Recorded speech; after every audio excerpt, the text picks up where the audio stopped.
जब कभी भी याद रखना COOH CHO मौजूद है तो उस केस में फिर COOH के कार्बन को नंबर पड़ गया तो जूनियर वाले के कार्बन पे नंबरिंग। शॉर्ट ट्रिक देखिए, शॉर्ट ट्रिक में आपको बोलना है ओम्स गैप। क्या बोलना है? Ohms gap. ओम्स गैप बोलते ही आपका ये पूरा का पूरा फॉर्मूला 1 सेकंड में तैयार हो जाएगा। ये आपके नीट एग्जाम में पूछा गया है तो इसको भैया बड़े अच्छे से देख लेना। सर आपने यहाँ से ई क्यों हटा लिया? अरे भाई अभी आगे जोड़ना है, देखो क्या जोड़ना है। और हमें सिखाया गया है कि आप ज्यादा से ज्यादा फंक्शन ग्रुप और मल्टीपल बॉन्ड को अपनी चेन में समेटने का कोशिश करना है। तो जब भी कार्बन कंटेनिंग फंक्शन ग्रुप मिले, मतलब जो वहां पे सीनियर मोस्ट हो उसी के कार्बन से नंबरिंग करना। ऑर्गेनिक केमिस्ट्री की इस फटाफट तैयारी में अब हम लोग पहुंच गए कार्बोक्सिलिक एसिड पर। और कार्बोक्सिलिक एसिड से रिलेटेड इस तरह का क्वेश्चन आपके एग्जाम का पूछा हुआ क्वेश्चन है, इस तरह का क्वेश्चन आपके एग्जाम का पूछा हुआ क्वेश्चन है, और इसी तरह के ढेरों क्वेश्चंस आपके एग्जाम में पूछे गए। तो इस तरह के क्वेश्चंस को हम कैसे फटाफट सॉल्व करेंगे और वो क्या इफेक्टिव पॉइंट्स है जिसको जान लेने के बाद इस कार्बोक्सिलिक एसिड के आईपीएससी नेमिंग कभी गलत नहीं होगी, वो सारे इफेक्टिव पॉइंट्स हम लोग देखते हैं फटाफट। सारे इफेक्टिव पॉइंट में सबसे पहला पॉइंट है कि कार्बोक्सिलिक एसिड की पहचान क्या है। कार्बोक्सिलिक एसिड की पहचान है COOH। इसके साथ आपको और क्या क्या देखने को मिल सकता है? हो सकता है H देखने को मिल जाए, हो सकता है एल्काइल ग्रुप देखने को मिल जाए, या फिर साइक्लो एल्काइल ग्रुप देखने को मिल जाए। मतलब ओवरऑल कार्बोक्सिलिक एसिड की पहचान क्या है? COOH। ये था आपका फर्स्ट पॉइंट। सेकंड पॉइंट ये है कि जिस तरह आईपीएससी में हर फंक्शनल ग्रुप के दो नाम होते हैं, सीनियर जूनियर, उसी तरह COOH के भी सीनियर और जूनियर 2 नाम होते हैं। सीनियर नाम का मतलब यह हो गया कि जहां पे COOH सबसे ज्यादा COOH को प्रायोरिटी दी जा रही होगी तो वहां पे देखो आपको करना क्या है कि अगर COOH वहां पे सीनियर फंक्शन ग्रुप सबसे ज्यादा प्रायोरिटी वाला फंक्शन ग्रुप होगा तो फिर आपको यहां पे इस कार्बन पे नंबरिंग करनी होगी 1। मतलब आईपीएससी के क्वेश्चन में अगर COOH को ज्यादा प्रायोरिटी मिल रही होगी तो आप यहाँ पे नंबरिंग 1 करोगे। और जब भी COOH के कार्बन को नंबर मिल जाए तो देखो कैसे सीखना है। इस कार्बन को ढक लेना और बताओ यहाँ क्या दिख रहा है? O दिख रहा है तो नाम बोलना oic acid, O for oic acid.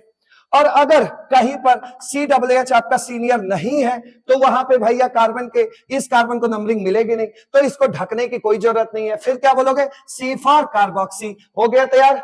C को ढकोगे तो क्या बोलोगे? ओइक। और C को अगर नहीं ढकोगे तो क्या बोलोगे? Carboxy. Clear? C for carboxy. इस तरीके से यह तैयार करना है। अब तीसरी बात जो सबसे अहम बात है कि सर हमारे एनसीईआरटी में जो फंक्शनल ग्रुप के जो प्रिंसिपल फंक्शनल ग्रुप के प्रायोरिटी ऑर्डर्स थे, उस प्रायोरिटी ऑर्डर में तो COOH को सबसे ज्यादा प्रायोरिटी देते हैं। तब तो ये कभी जूनियर बनेगा ही नहीं किसी से, क्योंकि प्रायोरिटी ऑर्डर हमें पता है हर फंक्शनल ग्रुप से सबसे ज्यादा प्रायोरिटी किसको दी जाती है? COOH को। तब हम सर ये कार्बोक्सी कहां बोलेंगे? सुनिए, वो तो आपका एनसीईआरटी है जिसमें COOH को सबसे ज्यादा प्रायोरिटी दिया गया। इससे भी प्रायोरिटी वाले ग्रुप्स आईयूपीएससी में मौजूद हैं। वो कौन है? वो कार्बोकेटायन है, वो कार्बेनाइन है, क्लियर, वो कार्बन फ्री रेडिकल है, वो एजो कंपाउंड है। ये सब हैं जिनको हम लोग COOH से ज्यादा प्रायोरिटी देते हैं। तो कभी ना कभी, आज नहीं तो कल, जब हायर स्टडीज में भी आप जाएंगे तो वहां पर आपको आपके मेडिकल डिपार्टमेंट में भी देखने को मिलेगा कि भैया COOH से भी ज्यादा प्रायोरिटी वाली चीजें हैं। तो इसलिए COOH का जूनियर नाम भी हमें पता होना चाहिए। जब कभी भी ये एजो कंपाउंड, ये तो आपके कोर्स में ही दिखने वाला है, कभी कार्बोकेटाइन की आईपीएससी नेमिंग पूछ लिया तो उस केस में COOH क्या हो जाएगा? जूनियर हो जाएगा। और जब COOH जूनियर होगा तो वहां बैठ के थोड़ी नाम खोजेंगे, पहले ही नाम पता होना चाहिए ना, तो उसका नाम क्या लिखोगे? कार्बोक्सी। क्लियर? तो नाम कैसे तैयार करना है ये क्लियर हो गया। अब देखते हैं फटाफट इजी वाले क्वेश्चंस, जो आसान क्वेश्चंस हैं, जिससे आपका ये फंडामेंटल क्लियर हो जाए। यहां पर जो स्टार्टिंग हो रही है वो बहुत इजी एग्जांपल से हो रहे हैं ताकि आपका फंडामेंटल क्लियर हो जाए। यहां पे आपको दिख रही है HCOOH लिखा हुआ है, इसको एक्सपेंड फॉर्म में लिखेंगे तो ये इस तरह दिखेगा, और इसका कॉमन नेम होता है फॉर्मिक एसिड। मतलब HCOOH का कॉमन नेम क्या होता है? Formic acid. ध्यान रही है, फॉर्मिक एसिड इसका कॉमन नेम है और हम लोगों को करनी है इसकी आईपीएससी नेमिंग। फॉर्मिक एसिड क्यों बोलते हैं आपको पहले ही पढ़ा है कॉमन नेम में। जब भी आपको पूरे के पूरे कंपाउंड में सिर्फ एक कार्बन नजर आए तो याद रखना उसका नाम किससे स्टार्ट होने वाला है? फॉर्म से। तो चलिए इसके आईपीएससी नेमिंग करते हैं। आईपीएससी नेमिंग में हमें एक लाइन रटी रटाई अब तक दिमाग में अब बैठ चुकी है, क्या कि भैया हमें लॉन्गेस्ट चेन ढूंढनी है कार्बन की, और वो चेन ढूंढनी है जिसमें, वो लॉन्गेस्ट चेन ढूंढनी है जिसमें ज्यादा से ज्यादा फंक्शनल ग्रुप, मल्टीपल बॉन्ड या सब्स्टिट्यूएंट्स प्रेजेंट हो। तो यहां पर जब हम पेरेंट कार्बन ढूंढने के लिए गए तो हमें सिर्फ एक कार्बन ही दिखाई दिया, और ये COOH carbon containing functional group है और एक ही कार्बन दिखाई पड़ रहा है। चूंकि ये कार्बन कंटेनिंग फंक्शनल ग्रुप है और यही इकलौता फंक्शनल ग्रुप है और कोई फंक्शनल ग्रुप इसमें प्रेजेंट नहीं है, तो इसी कार्बन से हमें नंबरिंग स्टार्ट करनी पड़ेगी। तो जब कभी भी senior carbon containing functional group हो, मतलब दो या दो से ज्यादा भी फंक्शनल ग्रुप लगे हो, तो जो senior carbon containing functional group हो उसी के कार्बन से आपको नंबरिंग स्टार्ट करनी है। तो यहां पर एक ही CWS था, तो हमने इसके कार्बन से नंबरिंग स्टार्ट किया। फिर हमने देखा और कोई कार्बन तो प्रेजेंट नहीं है, और जब भी हमारे पेरेंट चेन में एक कार्बन होता है तो उसे आपने बोलना सीख ही लिया था पहले, एक कार्बन वाले को हम क्या बोलते हैं, मीथेन, ये बोल दिया। अब भाई यहां पर ये बताइए, अगर कार्बन को नंबरिंग मिल गया है, CWH ही यहाँ सीनियर है, और सीनियर के केस में आप सभी को पता है ओइक एसिड बोलना है हमें, लेकिन फिर भी अगर कार्बन को नंबर मिल गया है तो नाम कहां से स्टार्ट करोगे, ओ से, ओ फॉर ओइक एसिड। तो यहां से आपको बस क्या करना है, ये ई हटा लेना है और जोड़ देना है इसमें ओइक, तो क्या बन गया, मेथेनोइक एसिड, राइट। अब आगे बढ़ते हैं, यहां पर देखिए CH3CWH लिखा हुआ है, एक्सपेंड करके देखोगे ऐसे दिखेगा, और इसका कॉमन नेम क्या होता है, एसिटिक एसिड। जब भी आपके पूरे के पूरे कंपाउंड में दो कार्बन दिखाई दे तो ACET एसिड से नाम शुरू होता है, तो इसलिए इसका कॉमन नेम क्या है, एसिटिक एसिड। हमें करनी है IPSC नेमिंग। यहां पर आप देख सकते हैं कार्बन कंटेनिंग फंक्शनल ग्रुप है, तो यहीं से नंबरिंग करना है। तो कितने कार्बन की चेन होगी, 1 2, दो कार्बन को आपको क्या लिखना है, एथेन, पूरी स्पेलिंग एथेन लिखा, ई हटा लिया, फिर क्या जोड़ दिया भाई, इस कार्बन को नंबरिंग मिला, छुपा लो, ओ फॉर ओइक एसिड, तो यहां क्या हो गया, ओइक एसिड। क्लियर, चलिए आगे बढ़ते हैं। अब यहां पे देखिए अगेन इजी एग्जांपल मिला है हमें। आप यहां पे देख सकते हैं बॉन्ड लाइन नोटेशन दिया हुआ है, जब इसको आप एटम के फॉर्म में लिखेंगे तो ये कुछ इस तरह का दिखाई देगा, CH3CH NO2 CH2 CWH। जब हमने इस तरह लिख लिया तो फिर यहां देखिए दो चीजें हैं, पहला क्या है भाई, यहाँ पे फंक्शनल ग्रुप है वो भी कार्बन कंटेनिंग, और दूसरा क्या है, NO2, ये सब्सिक्वेंट है। और हमें सिखाया गया है कि IUPAC के नेमिंग में सबसे ज्यादा प्रायोरिटी किसको मिलती है, तो सबसे ज्यादा प्रायोरिटी आपको दिया जाता है, किसको दिया दोगे, फंक्शनल ग्रुप को, फिर किसको दिया जाता है, मल्टीपल बॉन्ड को, और सबसे घटिया प्रायोरिटी किसको मिलती है, सब्स्टिट्यूएंट को। क्लियर, तो चलिए भाई नेमिंग पे बढ़ते हैं। नेमिंग में आपको दिख रहा है कार्बन कंटेनिंग फंक्शनल ग्रुप पर इकलौता फंक्शनल ग्रुप है, तो जब भी कार्बन कंटेनिंग फंक्शनल ग्रुप मिले, मतलब जो वहां पे सीनियर मोस्ट हो उसी के कार्बन से नंबरिंग करना, तो ये 1 हो गया, ये 2 हो गया, ये 3 हो गया, ये 4 हो गया।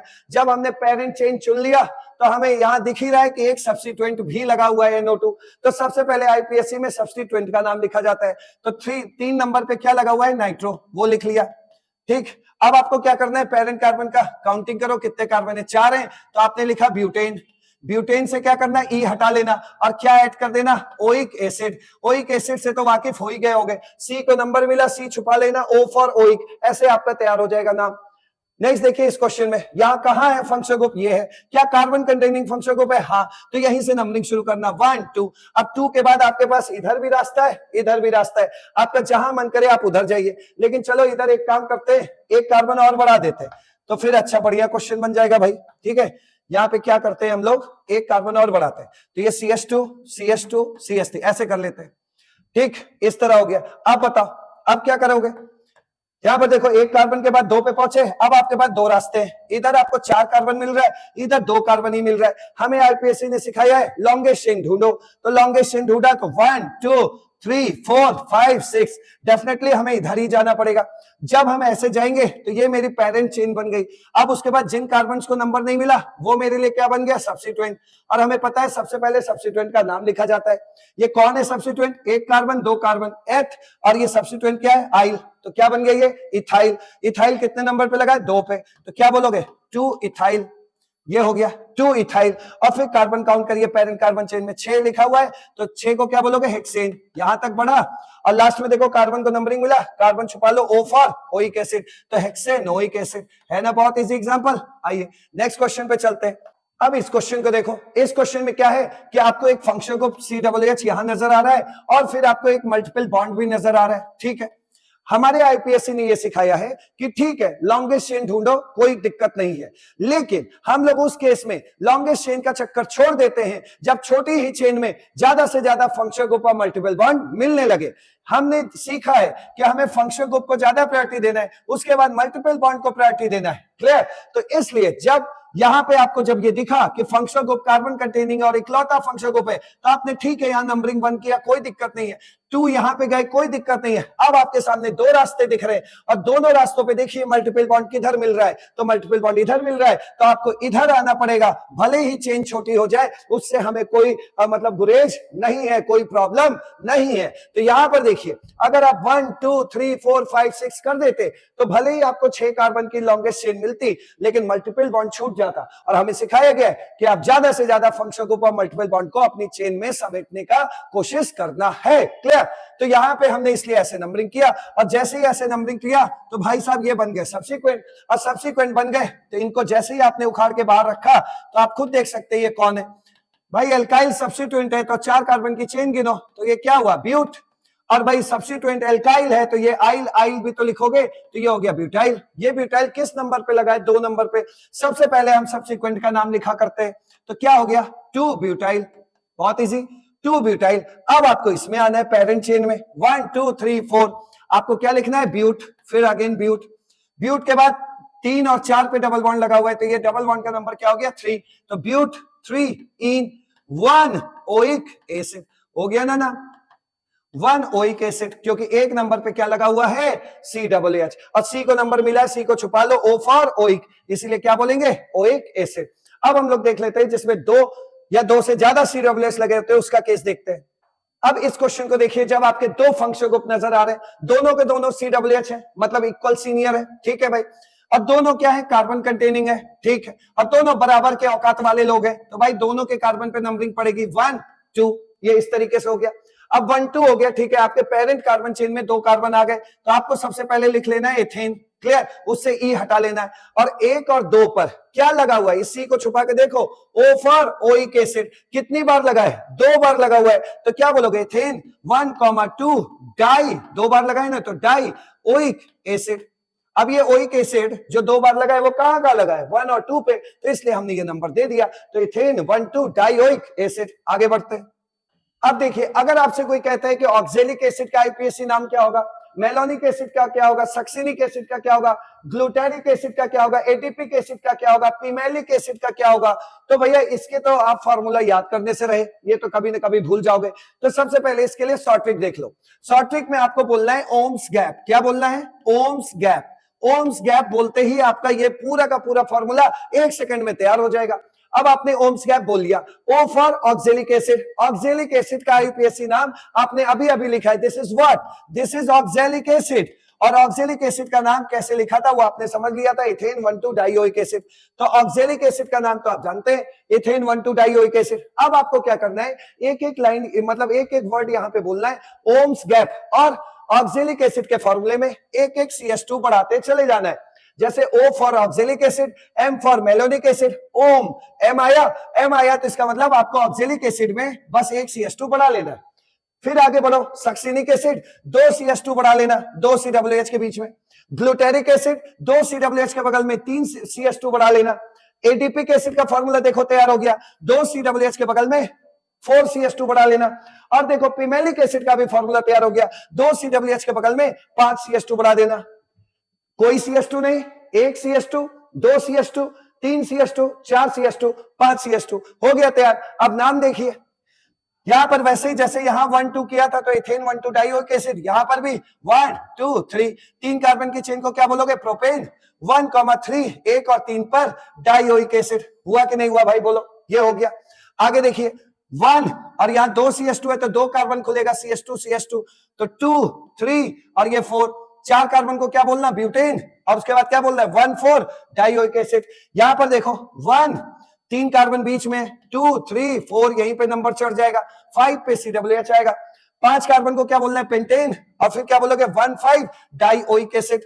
आगे बढ़ो, 1 और यहां 4 है, 2 3 4 5, ये नंबरिंग तो यहीं खत्म हो जाएगा। क्लियर? CH2 यहां तक नंबरिंग 5 हो गया।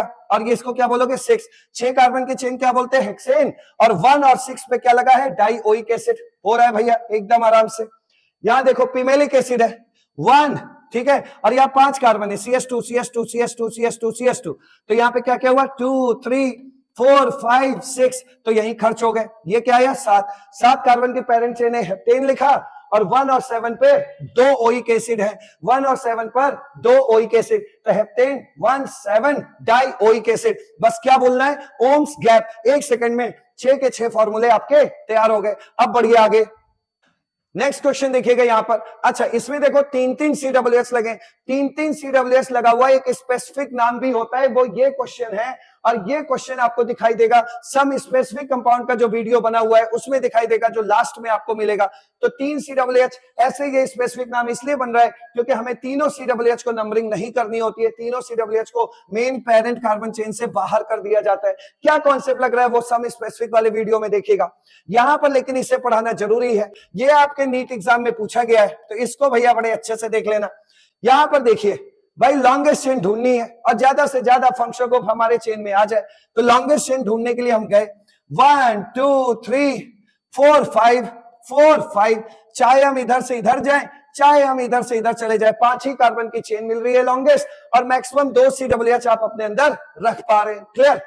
यहां पर जो अगला गया ये, यहां तो भैया आप नंबरिंग गई नहीं, जब नंबरिंग नहीं गई तो ये का पूरा क्या बन गया, सब्स्टिट्यूएंट, और ये पूरा सब्स्टिट्यूएंट बन गया।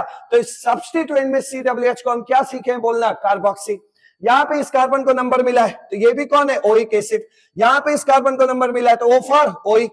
लेकिन यहां इस कार्बन को नंबरिंग नहीं मिल पाया है तो इसका नाम यहां क्या लेने वाले हैं, जूनियर वाला नाम, और जूनियर वाला नाम क्या होता है, कार्बोक्सी। क्लियर? अब आप क्या करिए, इसको नंबरिंग जब इन कार्बन्स को नहीं मिला है तो ये सब्स्टिट्यूएंट है, इनको बाहर लेके आइए। बाहर लेके आएंगे तो देखिए क्या है, ये लिखा हुआ है, इसका नाम क्या है भाई, कार्बोक्सी। एक कार्बन को मेथ और इस डंडे को आइल, क्या नाम हो गया, कार्बोक्सी मिथाइल हो गया। इस तरह का क्वेश्चन आया हुआ एग्जाम में, ध्यान देना। और ये कार्बोक्सी मिथाइल किस नंबर पे लगा है, 3 नंबर पे, तो तुरंत क्या बोलोगे, 3 कार्बोक्सी मिथाइल हो गया, 3 कार्बोक्सी मिथाइल। ये इसका काम खत्म तो आपकी जिंदगी से इसका मतलब इसका नाम खत्म तो इसका काम भी खत्म। अब बताइए क्या है, 5 कार्बन की चेन है, तुरंत लिखा पेंटेन, ई हटा के, ई हटा लिया, और क्या हुआ, 1 और 5 पर 2 ओइक एसिड, तो पेंटेन 1,5 डाई ओइक एसिड। हो रहा है ना फटाफट तैयारी। बस ये वाला केस है, इस केस में इन किसी भी CWH को नंबरिंग नहीं मिलता, 1 2 3 बोला जाता है इसको, और इसका नाम होता है प्रोपेन 1 2 3 ट्राई कार्बोक्सिलिक एसिड। मतलब ना तो आप कार्बोक्सी बोल पाएंगे ना तो आप ओइक बोल पाएंगे, इस केस में आपको बोलना होगा कार्बोक्सिलिक। तो ये सम स्पेसिफिक कंपाउंड्स के नाम से लास्ट में आपको वीडियो दिया जाएगा। अब बढ़ते हैं नेक्स्ट पे। अब आ जाते हैं आपके एग्जाम में पूछे हुए क्वेश्चन पर, और ये क्वेश्चन अब आपके लिए कितना इजी हो गया है अब आप खुद समझ सकते हैं। यहां पर गौर करने वाली बात क्या है, इस क्वेश्चन का IPSC नाम पूछा जा रहा है। यहां पर आप देखिए एक एक चीज को देखो, यहां पर देखो एक फंक्शन ग्रुप ये दिया हुआ है, ठीक है, फंक्शनल ग्रुप है, NH2 भी देखो फंक्शनल ग्रुप है, और क्लोरो को देखो एक सब्सिक्वेंट दिया हुआ है, ठीक है भाई, और कुछ दिया है, हाँ सर एक मल्टीपल बॉन्ड भी दिया हुआ है, ठीक है, ये है। लेकिन IPSC नेमिंग में आप भी जानते हो कि सबसे पहले हमें नंबरिंग करनी है। अब नंबरिंग करने जा रहे हैं तो भाई एक बात बताओ, फंक्शनल ग्रुप कौन सा फंक्शनल ग्रुप सीनियर है, CWH या NH2? तो सर IUPAC में तो CWH ही सबसे ज्यादा प्रायोरिटी मिलती है CWH को, यानी कि CWH सीनियर होगा, और ये वाला फंक्शनल ग्रुप जो एमाइन वाला है ये आपका जूनियर होगा। और वैसे भी दूसरा भी तरीका है ऐसे केसेस में तैयार करने का, देखो ये कार्बन वाला फंक्शनल ग्रुप है और ये बिना कार्बन वाला है, और ऑर्गेनिक केमिस्ट्री कार्बन के नाम से जानी जाती है, तो सबसे ज्यादा प्रायोरिटी किसको दोगे, कार्बन वाले को, और ये बिना कार्बन वाले फंक्शनल ग्रुप को प्रायोरिटी नहीं मिलेगी। ऐसे भी आप तैयार कर सकते हैं। कल को आपको CHO बोला, NH2 बोला, तो आप CHO को क्या देंगे, प्रायोरिटी देंगे, क्योंकि CHO के कार्बन में कार्बन आ रहा है। कल को आपको जो है CONH2 दे दिया, एमाइड और NH2 दे दिया, तो आप किसको प्रायोरिटी देंगे, रटने की जरूरत नहीं है, कार्बन वाला है इसलिए कार्बन वाले को मिलेगा। तो इस तरीके से केसेस आपको तैयार रखने हैं। अब लौटते हैं हम लोग अपने क्वेश्चंस पे।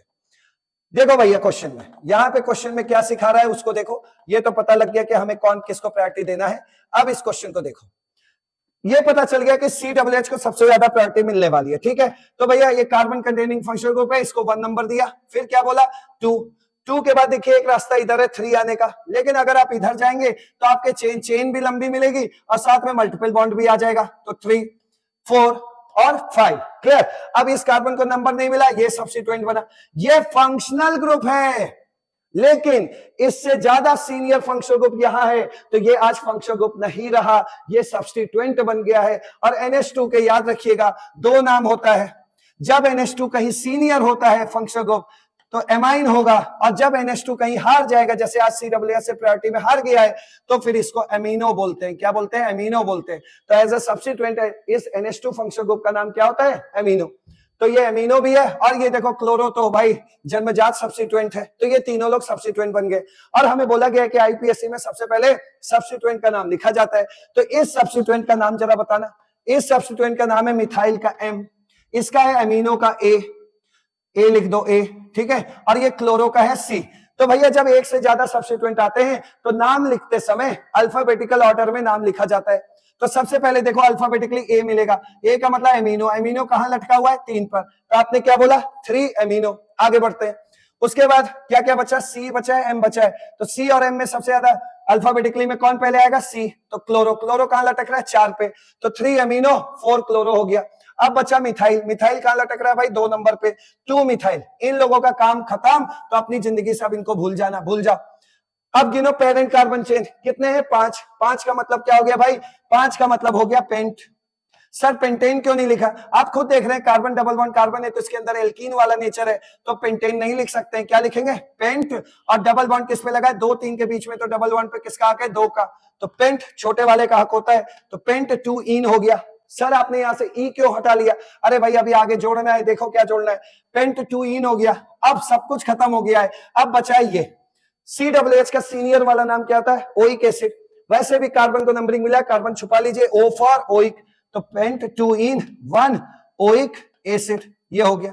आप इसको ऐसे भी लिख सकते हैं, इस 2 को आगे लिखोगे तो क्या बनेगा? 2 पेंटीन ओइक एसिड। 1 लिखो ना लिखो कोई दिक्कत नहीं, ओइक एसिड, ये हो गया। तो बस ये आपको जोड़ देना है, ये जोड़ोगे देखो 2 पेंटिनोइक एसिड इसमें मिला, मिला या नहीं मिला? तो कौन सा ऑप्शन लॉक करोगे? C option. आइए बढ़ते हैं नेक्स्ट क्वेश्चन पे। अब देखो ये आज का है लास्ट क्वेश्चन, और ये एम्स का पूछा हुआ क्वेश्चन है। IUPAC नेम पूछा गया था एम्स में, ये क्वेश्चन है आपके पास। यहां आपको क्या क्या नजर आ रहा है? पहली बात, यहां पे आपको फंक्शनल ग्रुप नजर आ रहा है 1, और ये भी आपका फंक्शनल ग्रुप है 2, और साथ में नजर आ रहा है क्या? Multiple bond. क्या नजर आ रहा है? Multiple bond.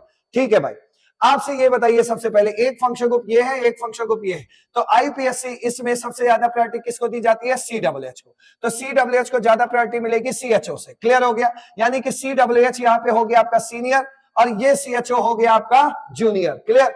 CHO के भैया 2 नाम होते हैं, CHO के 2 नाम होते हैं, क्या क्या? अगर CHO सीनियर होता तो अल बोलते, CHO जूनियर होता है तो क्या बोल सकते हो? फॉर्माइल बोल सकते हो, या फिर आप ऑक्सो भी बोल सकते हो। ठीक है भाई, तो CHO यहाँ पे जूनियर है। ठीक है, अब इसका नाम लिखना स्टार्ट करते हैं। जरा देखो, इन दोनों कार्बन कंटेनिंग फंक्शन ग्रुप ने अपने आपको सबसे ज्यादा प्रायोरिटी किसको दिया है? CWH को, अकॉर्डिंग टू प्रायोरिटी लिस्ट। तो CWH को 1 नंबर मिला, फिर 2 मिला। कोई भी बुद्धू ही होगा जो इधर जाएगा। 2 रास्ते दिख रहे हैं भाई, इधर छोटी चेन मिलेगी, इधर लंबी चेन मिलेगी, साथ में सब्स्टिट्यूएंट्स भी मिलेंगे, मल्टीपल बॉन्ड भी मिलेंगे, तो इधर ही जाओगे। 2 3 हमें लॉन्गेस्ट चेन ढूंढनी होती है, 3 4 5। अब देखो जब CWH सीनियर है और CHO जूनियर है, तो भाई इसके कार्बन को नंबर तक नहीं दोगे, इसके कार्बन को नंबर नहीं दोगे, क्योंकि ये अब सब्स्टिट्यूएंट बन गया है। क्लियर? तो इसके कार्बन को नंबर ना दीजिए, आप इधर आएंगे 6। जब कभी भी याद रखना CWH CHO मौजूद है, तो उस केस में फिर CWH के कार्बन को नंबर पड़ गया तो जूनियर वाले के कार्बन पे नंबरिंग मत डालना। और एक आध केस और भी है, जैसे यहाँ CH2 CHO होता तब इस कार्बन को नंबर पड़ गया होता, बट वो केस आपके लिए नहीं है, उधर मत जाइए, आप सिंपल में रहिए। ठीक है, तो ये 5 हो गया, 6 हो गया। क्लियर? सबसे पहले हम लोग सब्स्टिट्यूएंट्स के नाम लिखा करते हैं, इतना हमें याद है। तो सब्सिक्वेंट कौन कौन बना? एक तो ये फंक्शन ग्रुप होते हुए भी सब्सिक्वेंट बन गया, क्योंकि बाजी सीनियर का ये मार गया, तो ये सब्स्टिट्यूएंट है, और एक सब्स्टिट्यूएंट ये है। इस सब्स्टिट्यूएंट का नाम है फॉर्माइल का F, और इस CH3 का नाम है मिथाइल का M। ठीक है, ध्यान देना ऑप्शन में कहीं ऑक्सो ना लिखा हो। अगर ऑक्सो दे करके आएगा तो ये O आएगा, ये M आएगा, MNOP, तब इसको प्रायोरिटी देंगे, इसको अल्फाबेटिकली ये पहले आएगा। लेकिन आज हमने इसका नाम क्या लिया है? फॉर्माइल। तो फॉर्माइल लिया तो F पहले आता है, M बाद में आता है। तो पहले इस सब्सिक्वेंट का नाम लिखो, 5 पे लगा हुआ है तो क्या लिख लो? 5 फॉर्माइल, ये हो गया। ठीक है, अब इस सब्सिक्वेंट का नाम लिखो, क्या लिखोगे? 2 मिथाइल। ये सब्सिक्वेंट के नाम खत्म हो गए। क्लियर? अब आ जाइए आप पेरेंट कार्बन चेन पे, 1 2 3 4 5 6, 6 कार्बन की चेन का क्या बोलते हो? हेक्सेन। तो हेक्सेन डबल बॉन्ड तो नहीं है, तो हेक्सेन नहीं बोलेंगे, क्या बोलेंगे? हेक्सीन। तो डबल बॉन्ड की लोकेशन बताइए, 3 और 4 पे है, तो इसका मतलब 3 पे है, तो हेक्स 3 इन। क्लियर? हेक्स 3 इन हो गया, और 1 पे इस कार्बन को नंबरिंग मिल चुका है, छुपा लेना, O फॉर ओइक एसिड 3 इन, क्या 1 लिखो ना लिखो कोई बात नहीं, लेकिन लिख लो चलो, 3 इन 1 ओइक एसिड हो गया भाई। ये इसका आईपीएसी नाम है, और शायद ये नाम इस ऑप्शन में कहीं भी प्रेजेंट नहीं है, शायद। क्लियर? क्योंकि उसने क्या किया है, ऑप्शन के मुताबिक जो देखा जा रहा है, उसने इस सी को भी नंबर दे दिया है, लेकिन ये गलत है। तो इसमें से क्या है, नन ऑफ दीज, इसका नाम क्या होगा, 5 फॉर्माइल 2 मिथाइल हेक्स 3 इन 1 ओइक एसिड। तो इस तरीके से आपने आज कार्बोक्सिलिक एसिड को खत्म किया। फिर मिलते हैं नेक्स्ट सेशन में।